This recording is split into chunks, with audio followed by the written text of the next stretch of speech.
Welcome to Season 4 of the Get Set podcast, an Old Girls Entertainment production. I am terrifyingly thrilled to be on the pod today, sharing our experiences as women in the TV and film industry. It's only one of your co-hosts today, your old girl here, Monique Schwaneman. Our very own Jessica Payne is on set right now. She's shooting a feature, but she sends all of her love and excitement for this episode. Because today, we have back on the pod the one and only, one of my absolutely favorite people in this entire world, actor, writer, and creator of the West London Witch podcast, Becca STRUZYNA. Welcome to the pod. Hello, my darling. Thank you for having me back. I feel very, very honored. Oh, it's so well deserving. We love you so much. And we love having you on around Halloween time because now you are in your season. It is my season, and it feels very good to be among the autumn and fall vibes. Yes, I find it funny if people ask you if your decor is seasonal or not. I mean, you have orange walls. You don't repaint the walls every season. I feel like my office can be Halloween year round, but there's a few things in the house that are definitely what some people would call Halloween decor, but for us it's just year decor. Round. It is. I love it. Well, just for everyone listening, if you haven't heard our first episode with Becca in season 3, please go back and listen to it.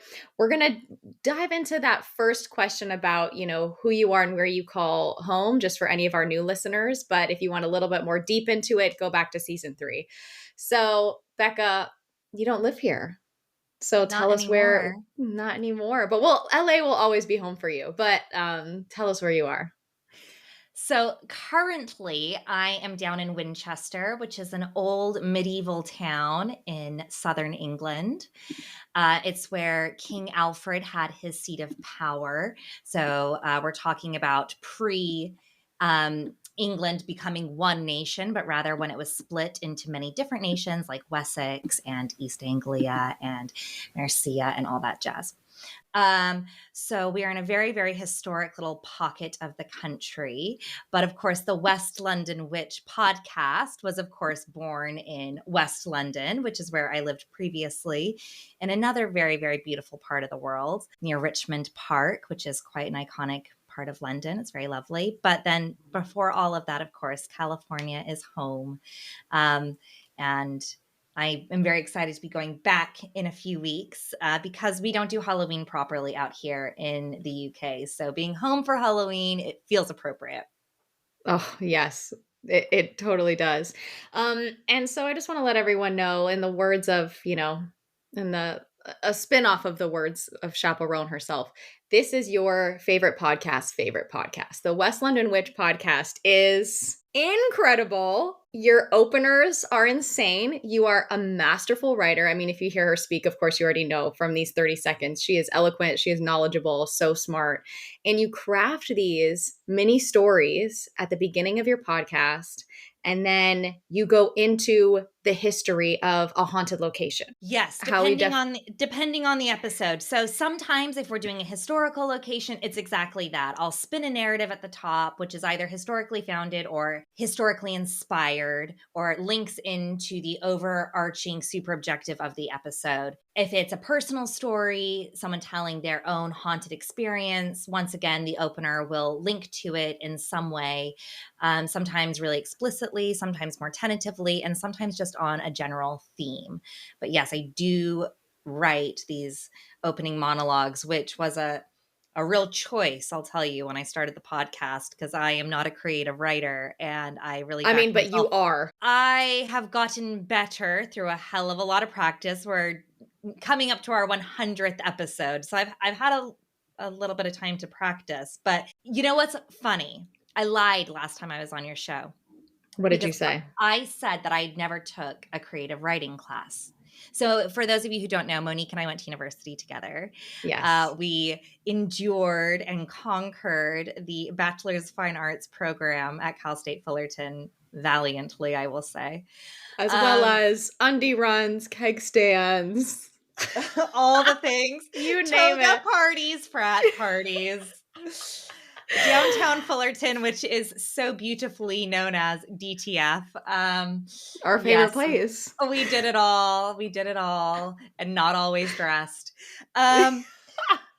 But I had said that I didn't take a creative writing class in university. And oddly enough, this summer, I was preparing my office, my studio down here, for our summer reading program.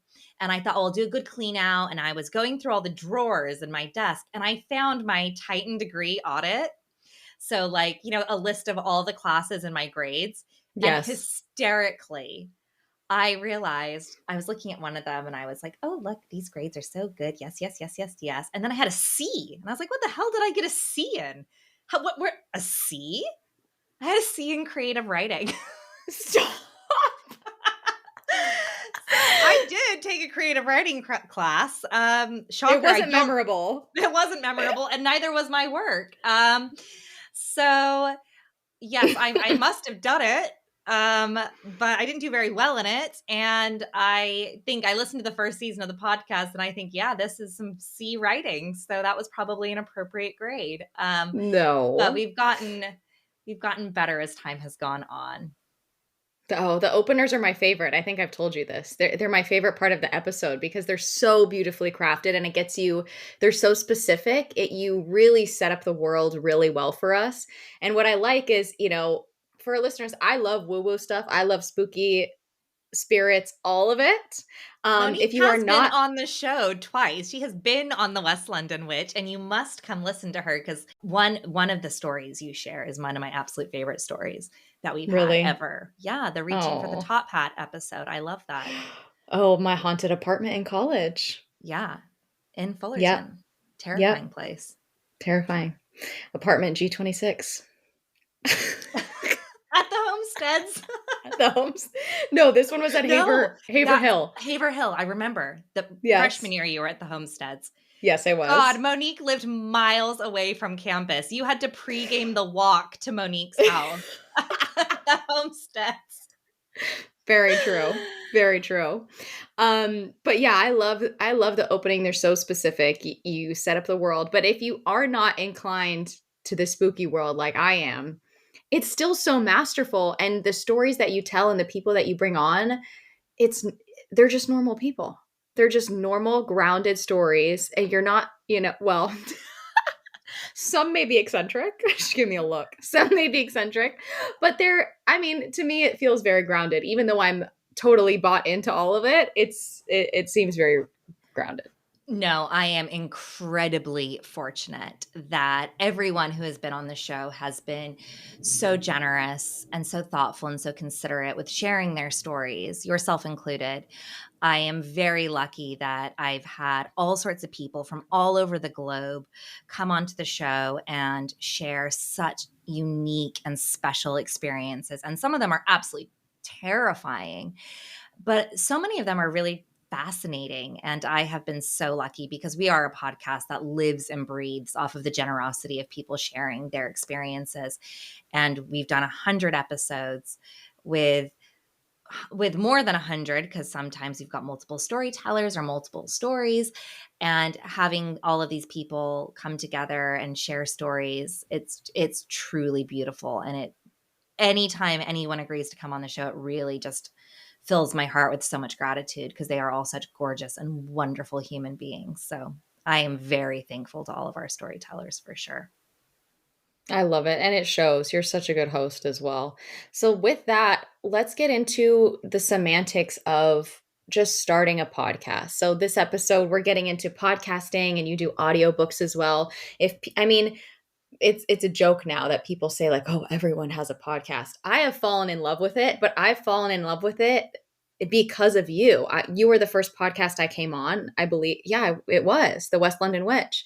And then because you do it, I'm like, oh, maybe I can do it. And I ask your advice. You're the one who told me about the platform that we're currently using. And so, the Get Set podcast wouldn't even be here if you haven't paved the way. So stop. How did it absolutely no, really would have. No, it wouldn't have. You gave me the idea that made me think that this is possible. So thank you first and foremost. But also, what gave you the gall? what to be like, oh, let's this, I can do it. And here we go. So if you think it's super cliche that like everyone has a podcast, my podcasting story is even more cringe and cliche than that because it was 2020. It was Oh, yes. it was the throes of lockdown. So basically, in addition to all of my creative work, I also teach theater and dance. And when the pandemic hit, the arts is always the first thing to go anyways. But, how do you deliver, online? And we got set up on Zoom really quickly, and that was a whole thing. I'm not going to re-traumatize anyone with that. Musical But, theater online. oh my Lord, it was special. But I was not creatively fulfilled in the slightest, and I needed an outlet where I could be expressive and be creative. And I've always loved spoken word and the oral tradition and sharing stories. And I loved when I was little, my parents reading aloud. My dad read all the Harry Potter books aloud to us as a family. And so that idea of sharing stories like that has always been really lovely to me. And so I thought, okay, well, I'm pretty good at storytelling. I could do that. And I love podcasts. So I was like, okay, I could theoretically do that. Mind you, I don't know how to like use Google. Like I can't like create a PDF. So I don't know what I was thinking. But We've come a long way. We've come steps. But I can get things together. And so I thought, okay, well, I'll start a podcast, but I don't want it to be about theater and dance because that's what I do every day. So what's my next great love? And as you know, if you have a podcast, you have to have a long time love affair with whatever that topic is. Yeah. And so for me, that was the supernatural and scary stories and history. And I knew that I would have a space to be creative then because I could craft narratives. And so I was talking to my girlfriend, Sinead, who you know, she's a phenomenal musician. And I was telling her— Gorgeous singer. She sang at your wedding. She's stunning. Amazing. And I was talking to her, but it's important to note that Sinead is like perpetual sunshine and light and everything is good and wonderful. And I was telling her, I was like, yes, I'm going to do this. And she's like, okay, so when are you going to start? And I was like, oh, I couldn't possibly start. I mean, I don't know how to use an editing software. I don't know how to get a hold of people. How would I record? I'll get there eventually. I don't have a name for the podcast. And she was really firm with me. And she's like, it's about progress over perfection, Becca. Just start. And it was really harsh. And it really put me in my place. And I was like, you're right. It is. I just need to start. So I went away that night. It called me out because what I wanted my friend to say was, oh, you'll get there. It sounds so cool. One day you'll get it together. What a lovely dream. But instead she really called me on it. And so I did. I did what Miss Sinead told me to do. And I went and I got the first episode sorted. So what things I knew before I went into it, I knew that I wanted it to have a very routined structure. And I wanted it to be very clear. Every episode you came to, you would know exactly what you were going to get. Now that's me having super organizational needs and requirements just for life. So if you listen to episode 1 of The West London Witch, you listen to episode 100, the structure stays the same. It always opens with an opening monologue, those intro stories. Then I do a little hello, this is what we're doing. And then we get right into the story. And that's how every single episode is. So I knew the structure. The structure has gotten more refined and the writing has definitely gotten better as the seasons have gone on. But then it got to the actual editing. The first episode was a hot mess express because I had no idea what I was doing. And you can hear all sorts of things in it. You can't now because fortuitously, before anything ever went to air, my friend Danny, Sinead's partner, he was like, oh, he owns a recording studio. He's a recording engineer and a fabulous musician. And he was like, oh, I'd like to hear what you've done. Like, I'll have a listen to it, see if I can give you some pointers. And he was stupid enough to say, this is pretty cool, Becca. I'd like to put some music to it and mix it and master it and like write an original score for it. And I was like, you can do that, Danny, but we can't have episode 1 sound fabulous and then episode 2 sound like I edited it because that's a nightmare. And this guy And I used the word stupid, was like, no, I'm in. I'm in. Sign me up. And so Danny and I have now been doing this for 100 episodes. And long may it continue. I have to knock on wood because I'm so superstitious. Oh, it will. But yeah, so that's how it got off the ground, was a COVID idea that actually worked. Yeah, well, that's how Old Girls started too. That's how our production company started as well. From, artists needing to create and needing to fill that void that isolating time left us. And a lot of beautiful things were born from that time. That are still, the fact that it's still going on today, 5 years later, is great, is something to be proud of. Yeah. Well, you kind of answered my next question a little bit, because I wanted to know if people are intimidated about starting a venture on their own. How do you bring people and convince them and bring them into your world? Because you have Danny, you have Sinead, and didn't your husband wrote your opening music, correct? Oh yeah, I'm really lucky, guys. I am incredibly fortuitous. When I say West London Witch was created, in the office, the spare bedroom of our flat in London, you have to remember that my husband's a musician. So we had some gear, we had an interface, we had a microphone. I'm a creative. I knew how I wanted to structure it. So I wasn't going in blind. I had done a lot of research. It was very well thought out. Then we had Danny on board, who I'm very lucky. I have very talented friends. So Danny then came on board. We have all original music because my husband wrote our intro music and recorded it. So it's original. We don't have any copyright issues. Danny writes original scores for every single episode. So we have full scores. Every episode is underscored, but we don't have to deal with any copyright issues because it's ours. All the content is uniquely ours. Even our cover art, a friend of ours is a fabulous artist, and she did she did the drawing, and then another friend did the rendering. I have fortuitously am in a world of creatives. I will never, ever take credit for starting this alone. I had a village that helped, and I'm very thankful for them. But it is intimidating to get to that, to get to your question of, is it intimidating to start it? Yes. For me, the biggest intimidation was letting anyone hear the product. Because what if they turned around and they were like, or they're like, oh, it's nice. Oh, it's good. That is worse than if someone is like, it's actually pretty crappy and you need to leave that like in your basement, because it's not for the world. It's not for this world. It's not for this world. Maybe for another supernatural world, but not for this one. I can deal with someone being like, you really shouldn't do that.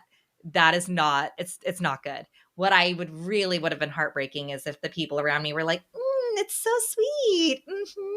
You should really put that out on the internet. That would have killed me if it was crap. And it isn't, just for everyone to know. It isn't. It's wonderful. Thank you. We do work really, really hard. Really, really hard. You do. But yeah, it is intimidating. And I come back to where I was at the beginning when I had a million reasons not to do it. Like me personally had a million reasons not to start it. And they were all grounded in fear. It was all this, what if I can't do it? What if I fail? What if it's no good? What if nobody listens? What if I can never, ever get people on the show? That was a big one because, like I said, we share stories. So if you don't have people's stories to share, you know what it was like, Monique, season 1. I was like, does your grandma have a story? Does your neighbor have a story? You've been on the show twice in one season. Do you got a third story? Because it was so hard. But if you're thinking about starting a venture, let me tell you what Miss Sinead told me. It's about progress, not perfection. You really do just have to start. I love that. I love that. And that's kind of one of the common threads of this season that we've heard people say, that you mentioned too, is that your ideas move and your projects move when you're not afraid to tell people about them. So the reason why Danny and Sinead got brought on is because you opened your mouth and were like, okay, I have this idea. that I'm very passionate about. And instead of wearing it, I mean, it was it was close to your chest in that it was like your inner circle, but then you told us immediately. Immediately told your mom, immediately told me. And that circle grows and grows, but the fact also that you had the courage to open your mouth, then that help comes in that you wouldn't have gotten had you not told people about it. That is true. That is true. I haven't thought of it like that. So that's a really interesting and a really beautiful perspective. Yeah, I don't know if you feel this way. I've talked about this on another episode this season. Is I don't know where it comes from, that notion of, I'm thinking maybe it was the the competitive nature of our program and our BFA, is that, what scene are you doing? And keeping it close to your chest. What choices are you making? Like, oh, I have the objective. We're working on the same scene. I'm not going to share the objective with you. And it's so toxic. It's so like, and you and I are like very studious. Like, we like A's. We like to be prepared. We don't want to give the work to someone who is not doing the work while we are killing ourselves. I will gladly share with you, Becca, but I am not sharing with another person in this class who is, sleeping the whole day. There was times where Monique and I were strategically scene partners because we were like, the work ethic was unmatched. Yes. Yeah. Anyways, the competitiveness is real. There's a horrible, horrible facet of the arts that pits people against one another. Yeah. And you and I would have been really easy for that. We're both the same height, blonde hair, blue eyes. Yeah. Type A. Uh-huh. But also, again, when you and I walk into the room, we are different people. You know what I mean? Because in our BFA class, and there was Brianna too. I mean, they had and Jennifer. There were 3 blondes with blue eyes. I mean, which doesn't sound great for the program. We had a class of 16, so we were 4 of 16. There was diversity in there. Trust. That sounds awful, but also we were completely different individuals, and we did scenes differently. Even if we did the same work, it comes off different. I agree, but I think so much of. And I do like to think that it's changing. But I think when we were growing up in theater in the 90s and the 2000s and in dance as well, because remember, dance is a huge part of our background and our training. So much I was going to say trauma, but yes. Yeah, that too. So much of it is aesthetic. So it's based off of just that quick instant, what do you look like when you walk in the room? Yeah. And that idea that there can only be one. There isn't enough room at the top for everyone. And that's not true. There is so much room and so much space for everyone to do their thing and for us all to lift each other up to reach those peaks. There is no ceiling. We can all continue to climb together. And I love that. And so you're right. The competitive nature, it feeds our fear, and the fear stops you from doing the things you want to do. Fear can be a wonderful motivator, and it can be a wonderful inhibitor. It's just your relationship with fear. Absolutely. Because I worked through this, with Jessica, with our feature.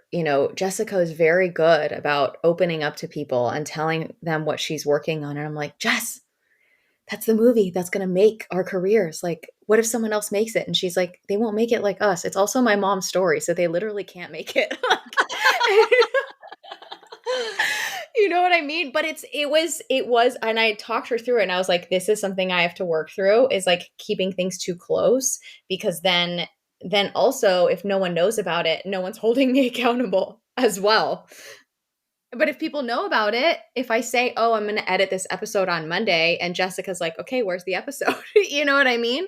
It's good for accountability for sure.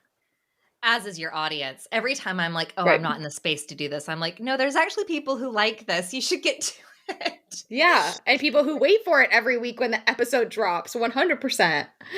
There is, bless them. So if I'm not doing it for me, I'm definitely doing it for them. And that's a great motivator. But it took a while. I think there was a few seasons where it was you and my mom listening, and that was it. I was listening. I was probably five of a bunch, because I was listening to them on repeat. They were so good. They are so good. How do you, so we have guests on our podcast too, and thankfully, it was actually last season, at the end of last season and this season, we've had people's reps reach out to us to be on the pod, and we were like, "Oh Oh my my God, God. this is so exciting." Yeah, That I is know. It's great. amazing. So let's talk about if people are interested in having a podcast that's not just them or, their partners, but that they want to get other people on. How do you cold email people and have it actually get through or get it read? Or do you use Instagram, or what has that process been Look, successful for you? look, nobody, no matter what podcast or what project you're fixing to start, I assure you it will not be as awkward as me calling prisons saying, "Will you please talk to me about your ghosts?" I assure you the journey will not be as difficult as my journey. And I love that for you. So basically, if I want to get a hold of someone, I will stalk them down like a jealous ex-girlfriend, and I'm going to find their email. I'm going to find their Instagram. I'm going to find their Facebook. I'm going to find everything, and I'm going to email them and contact them on every single platform I can possibly get onto. If they got a phone number, I'm calling them. I'm hitting them up everywhere because there's a few reasons for this.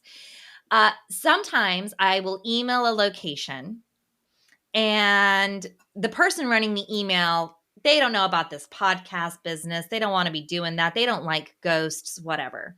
But the person on the Instagram is like, "Oh yeah, actually that's for us. That's great." And so they get back to me.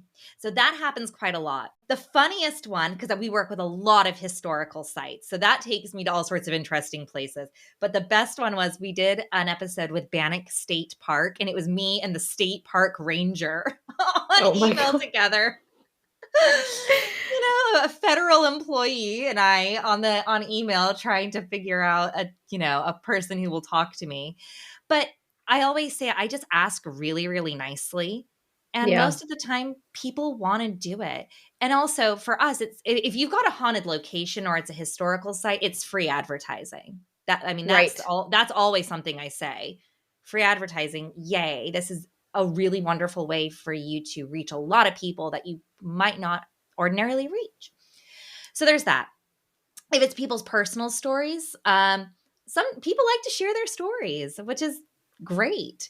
It felt very cathartic, because also not all of your friends are going to be receptive to those supernatural stories. And then you find a perfect friend like Becca who is there for all of them. I'm like, "Oh, I wonder what this means." And you're just like, "Yeah, yeah, tell me more."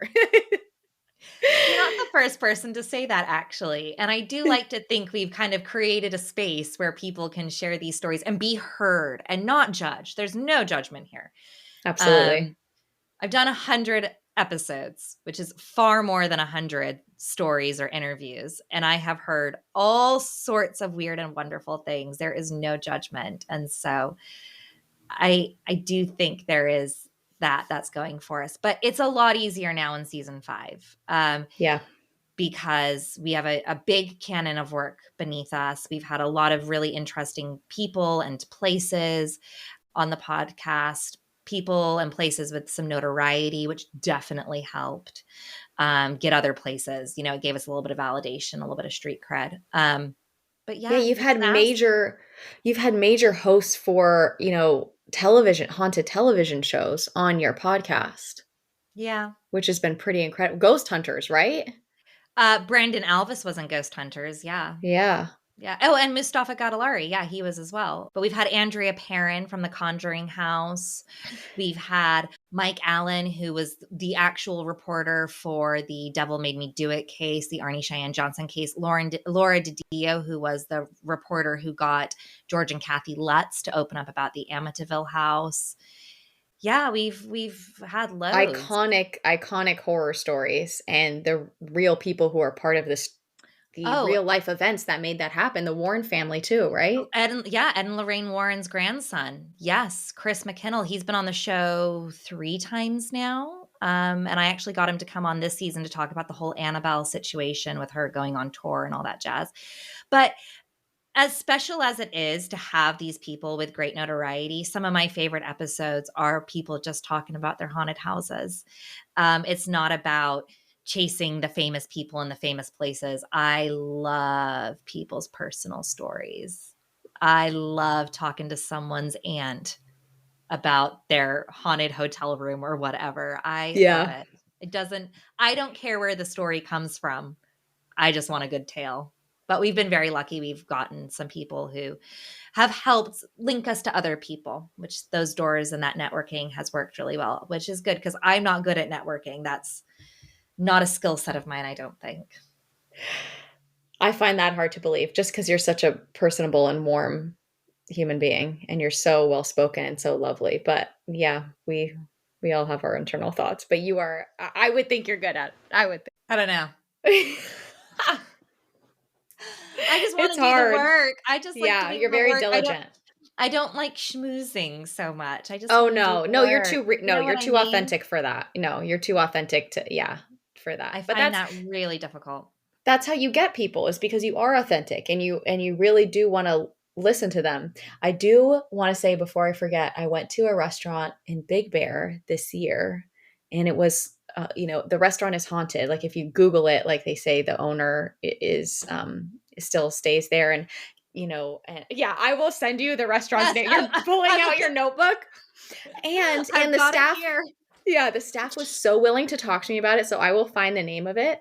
But as soon as we walked in, I'm like, I wish I would have I took a picture and I'm like, I'm feeling something from this fireplace. I have to tell have to tell Becca.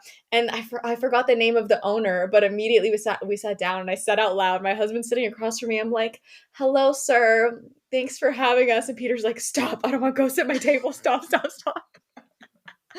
I And then love it. I asked our waitress, she was this older woman. I asked our waitress, she was so sweet.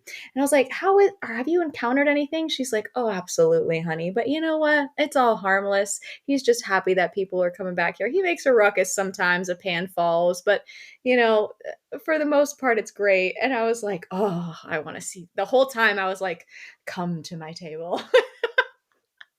I love that. I love So it. I You will need to get, find it. yes, I'm going to get the name of it for you. Yes, Um, please do. Yeah. So also, before we shift to audiobooks, you have a Patreon, which is a whole platform, a whole separate platform, in addition to having your own podcast. You are just like an avid content creator within your field. Has that been different from having the podcast, have running your exclusive content on your Patreon? Yes. I absolutely love Patreon. I think it's a Hmm. fabulous space and I have the best patrons. They're smart and insightful and kind and generous with their time and their love and their money in this economy. Hmm. I will say our Patreon is affordable. We have 3 tiers, but no matter what tier you join, whether it's the $1 tier or the $10 tier, everyone gets the same content. There is no tier specific. If you're there, I don't care if all you can give is $1, that it opens up the entire catalog to you. It really is pay what you feel like you can pay because I really want that content to be accessible and affordable for everyone to enjoy. But it's a lot more relaxed because Westland and Witch is very polished. There is no Hmm. chit chat. There is no person. There is personable, but it's not a chat show. So it's very much the story. This is going to sound It's so tightly awful. edited. It's wrapped in a The bow. the Yeah. play is the thing. Yeah, Yeah. the play is the thing, and that's it. So Patreon gives us a lot more space to play and have fun and let our hair down, and that I absolutely love. But I also give all the scoop and all the gossip because certain episodes have certain challenges, and Mhm. I can then tell you all about it. Oh, we had a huge editing thing here, and oh, I really struggled with that, or really funny how this came about. Da da da da da. The other thing I can do is I can offload a lot of extra additional content that didn't go into the main episode. So our episodes are about 45 minutes long, but I'll talk to people for 5 hours. So I have hours and hours and hours of, additional amazing stories that these people Mm-hmm. have shared. There just wasn't enough space for in that episode. Well, and also too, I mean, you do post related shots, like when you have digital content or photos of this appearance, like you do post some online on Instagram, but you do more on Patreon as well. Yeah. There is, we call them, one of the patrons came up with this actually. We call them Coven Conversations because our Patreon, we are the Coven, I obviously. love. And so our Coven Conversations, we can go much deeper into that. And also it's less edited. It's a lot more candid. So you do feel like you're more in the process. Because with West London Witch, it's more like a documentary. You're seeing a very finished, polished product as opposed to Patreon where it is a lot more organic, which is really, really fun. And then in the summer, we go crazy. I don't know if you're getting into that later, our summer reading program, but Yes. Yeah, I mean, yeah. go into it now because then we'll go into audiobooks. So this is kind of a perfect segue. Tell us about the summer reading program. We just The had summer, so this is the summer. second year you've done it, right? Or is Yes. So it? the summer, it is the second one we've done. So summer reading program. I love reading. I'm a big avid reader. And a few years ago, we did a string of episodes. I called it our Satan season. We had a lot of There was a Satan in lot of this season. satanic conversation. Yes. There was a lot. There was so much satanic content. I actually got in contact with a professor at Stetson University who uh, analyzes religion in media and theology in media to get his take on all of this, kind of mini satanic panic we were having. Anyways, but Fascinating. one text that kept getting referenced was this book called Michelle Remembers. And very long story short, it's about this woman who goes to therapy and ends up unlocking these repressed memories about being ritually and satanically abused as a child. However, none of it ever happened. Right. So That this part. text, yeah, but it was the catalyst or the straw that broke the camel's back that kind of set North America into the Great Satanic Panic of the 1980s. It's a hugely influential book, but it obviously went out of print because, it's It's completely lies. false. Yeah. So I found a copy of it though, because I'm really good at finding weird and rare books. So I found a copy. I ordered it. I got it shipped to my mother's house in California because it was going to be like $200 to get it shipped out here. My mom was not happy to have this sent to her. Surprise. She was like, "You're sending satanic books to my house." I'm like, "Mom, it's not true." She got all the heebie-jeebies. Anyways, but I thought, everyone talks about this book, but I haven't read this book, and I'm a primary resource girly. So I'm like, I want to read the book. I found a first Yep. edition and I'm going to read it. And so I read it to my patrons. And it's on video, so it's a little different. West London Witch is all audio. This is video. So you can sit with me in the office, in Cobweb Cottage, and I read you the story. But it was very heavy and it was very dense. So for the second one, the one we just did last summer, because I had Laura DiDio from the Amityville case on the show, we had this wonderful primary resource who we did a 2-part episode with. I thought, well, we'll read Amityville. That's a great, fun text. I remember loaning it to you many, many moons ago. The fact that you call it fun, like, yes. It was fun. So I got Amityville and I read the whole book to them, but it is fun because the text is wild. There is so many just silly things in it. So we get to really have fun picking it apart and enjoying some of the nonsense that's in the text. So it is very casual. So it's like an audiobook, but with a lot of commentary. And I also do a lot of myth busting. I do a lot of fact checking and a lot of correcting as we go so that you get kind of a fuller picture of the text, if that makes sense. And I love that. And I appreciate that. It's so great. Was that your first experience recording an audiobook other than the, official audiobooks that you've recorded? Was that your first time or did the Yeah, audiobook? No, so I did the official audiobook first. I did that a few years ago, the first that one. But then Michelle Remembers was the first time doing it on camera. And doing the audiobook on camera is obviously very, very different than being in a studio and reading an audiobook. Because when you're on camera, you're performing. Right. Um, but also, it's a lot more forgiving summer reading program. When you're doing an audiobook, it has to be word perfect. You know, you are reading to perfection, or you are Right. reading to what is written, which is not always perfection, but that's a different story. But when you're doing summer reading program, it's much more relaxed. So if there's paraphrasing, I always preface it at the top as this is us hanging out at Cobweb Cottage together. So there are going to be words that I need to repeat. There's going to be mispronunciations. There's going to be, oh my God, and Michelle Remembers I had to speak French, and that it's just a comedy episode, because if there's anything I should not be doing, it's speaking French. So it is a good time, but it's very different than doing an audiobook, because one, you also have to be like, and this is going to sound really silly, but I do podcasts, so I don't have to be like dressed to work. Sure. But when you're doing, an visual audiobook performance, you actually have to like put clothes on. You actually have to put pants on, because with a podcast, you can put a top on but be in your sweats. But Right. it's not the same when you're on camera. Have to have No. your makeup done.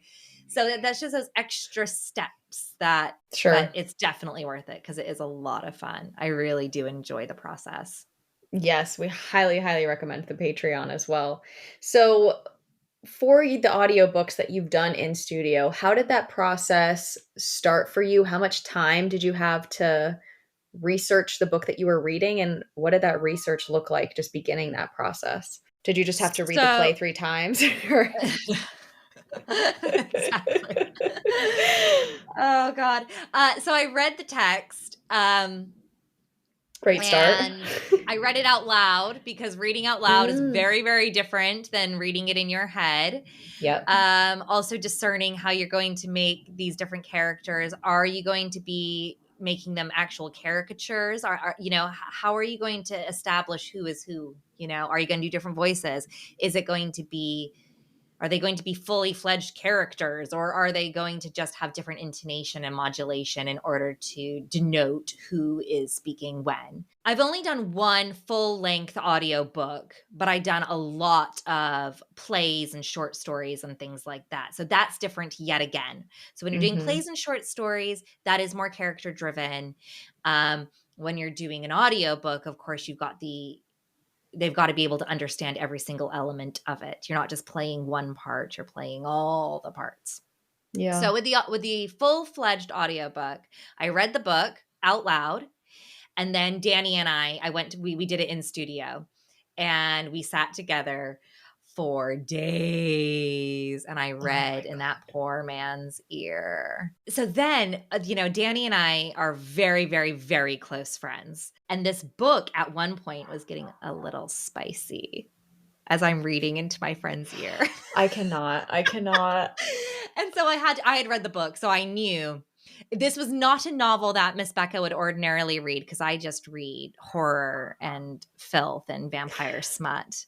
But this book was it was not. It was a hashtag clean read, which was a genre I didn't even know existed, but it was just a touch naughty. And so I had to tell Danny, I was like, I promise you, I am not going to read you smut. I promise, because I could feel the energy. I promise you, I'm not going to fake an orgasm over the microphone.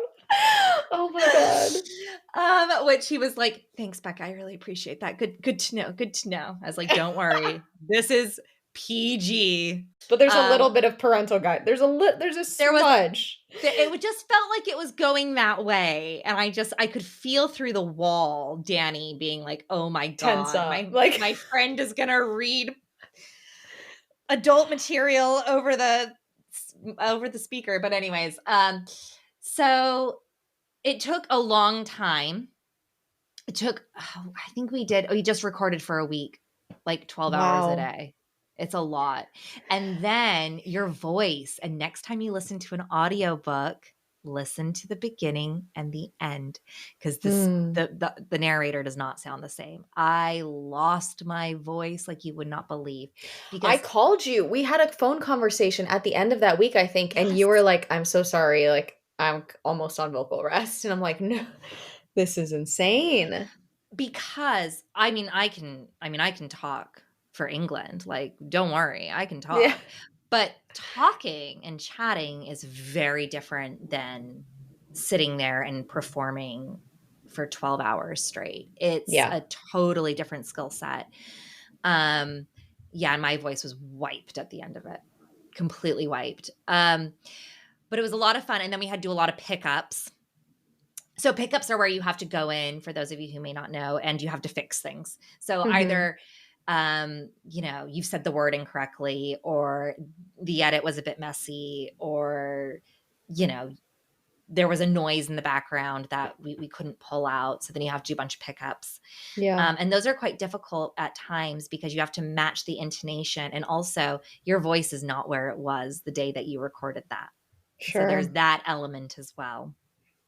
Um, and then poor Danny had to, then I was done. When I was done recording it, I was done. I'm out of here. But poor Danny had to continue editing it and mixing it and mastering it and all that jazz. So that poor man listened. I read the book twice, once when I read it and once when I performed it. He probably Yeah. listened to it like 3 times, which that sucks. No one wants that. And no one wants to listen to my voice. Or I think the audiobook I was, do. I'll listen to it 12 hours a day for multiple days. I think the book fully edited together was 11, 12 hours. And of Yeah, course, it's a wow. lot longer when you're recording it because there's 9 million different things. The other thing you don't realize, and you do because you have a podcast now, but you don't realize how many words you do not know how to pronounce until you have to pronounce them. 100%. And Or words I just make up. oh, Danny says that to me all the time. He's like, you have a whole lexicon of imaginary words that you use with such confidence. Yes. Same. Jessica too, and she's a writer, and I'm like, "You have a degree in literature, and you just made up that word." I'm pulling a Shakespeare. I'm just Yeah, creating new words all the time. And I say them with such conviction. But there was also, because Danny's English, I'm American, we also say things differently.